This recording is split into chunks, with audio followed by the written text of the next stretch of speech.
रही बात नवादा की, तो नवादा में भूमि विवाद है।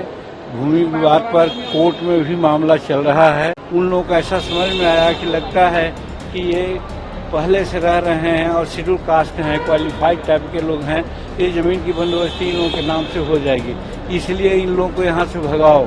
इसलिए कुछ शेड्यूल कास्ट के लोगों को भी उन लोगों ने बैक किया और पीछे से बैकग्राउंड से सब ये करवा करके पेट्रोल छीट करके करीब करीब 40-50 घर को उन्होंने ध्वस्त कर दिया। शेड्यूल कास्ट एट्रोसिटी एक्ट के तहत जो मुआवजा होता है वो दिलाने की बात की गई है और 22 तारीख को यहाँ से लौटने के बाद 22 तारीख को मैं स्पॉट निरीक्षण करूँगा और ये हमारी मांग होगी कि जितने लोग हैं सब लोगों को प्रधानमंत्री आवास योजना के तहत मकान दिया जाए। नवादा में जो घटना घटी है उस संबंध में क्या कहेंगे, क्योंकि विपक्ष पूरा कह रहा है कि बिहार में सिर्फ आगे आगे नीतीश और बीजेपी के राज में है।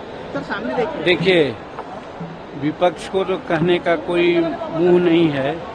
उनको 2005 के पहले की स्थिति को देखना चाहिए कि जब क्राइम होता था और क्रिमिनल और विक्टिम दोनों को एक अन्य मार्ग में बुला करके निगोशिएशन करवाया जाता था और छोड़वाया जाता था कि दे दो, कुछ बच्चे लोग हैं भूखे हैं करके ही होता था। वो बात आज नहीं है। रही बात नवादा की, तो नवादा में भूमि विवाद है।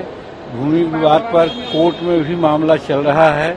वहाँ पर शेड्यूल कास्ट के 2 जातियाँ चमार और मुसहर विशेष करके वहाँ पर रह रहे हैं। करीब करीब 12-14 एकड़ जमीन वहाँ पर है और उस जमीन पर जो भूमाफिया लोग हैं, जो हम कह सकते हैं कि विरोधी दल के लोग, जो बिहार में खास करके भूमि पर उनकी पैनी दृष्टि बनी रहती है। असेंबली में भी 6 महीना पहले जब हम थे तो हमने कहा था कि जितना शेड्यूल कास्ट के लोग हैं उनको जो परमाना मिला है, पर्चा मिला है, सब पर 70% केस ऐसे हैं जो वही लोग हड़प के रखे हुए हैं। तो वही तत्व यहाँ पर सोचा कि ये गरीब हरिजन लोग है, 12 एकड़ जमीन है, अगर इसको हम भगा देंगे, हटा देंगे तो ये सारी जमीन हमारी हो जाएगी, इसको हम बेचेंगे। इन लोगों ने केस किया, केस अभी चल ही रहा है। उन लोगों को ऐसा समझ में आया कि लगता है कि ये पहले से रह रहे हैं और शेड्यूल कास्ट हैं, क्वालिफाइड टाइप के लोग हैं, ये जमीन की बंदोबस्ती इन लोगों के नाम से हो जाएगी, इसलिए इन लोगों को यहाँ से भगाओ।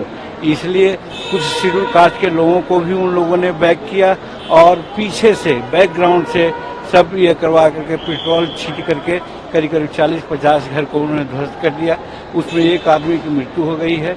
हमारी बात वहाँ के एसपी और कलेक्टर से और आईजी से भी हुई है।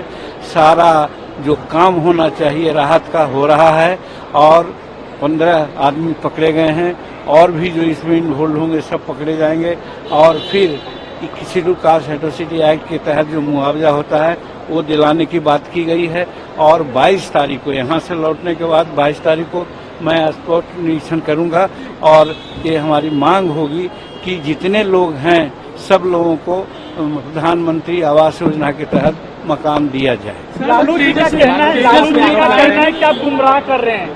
लालू जी का कहना है कि मांझी जी गुमराह कर रहे हैं। देखिए, वो तो कहेंगे ही, लेकिन आज वहाँ पर हम तो यही जब विधानसभा में बोले थे कि एक कमीशन बैठाइए और कमीशन बैठा करके जांच करवाइए कि भूमि विवाद में कौन लोग इन्वॉल्व हैं। तो हम समझते हैं, आज भी कहते हैं कि 70% लोग जो भूमि विवाद का मामला है वो सब लालू यादव और उनके पार्टी से ही संबंधित लोग रखते हैं। इसलिए हम गुमराह नहीं कर रहे हैं, वो अपने दामन बचाने के लिए कुछ ऐसा बोल रहे हैं। तेजस्वी यादव ने कहा है कि तेजस्वी यादव कभी बिहार के मुख्यमंत्री बन पाएंगे क्या?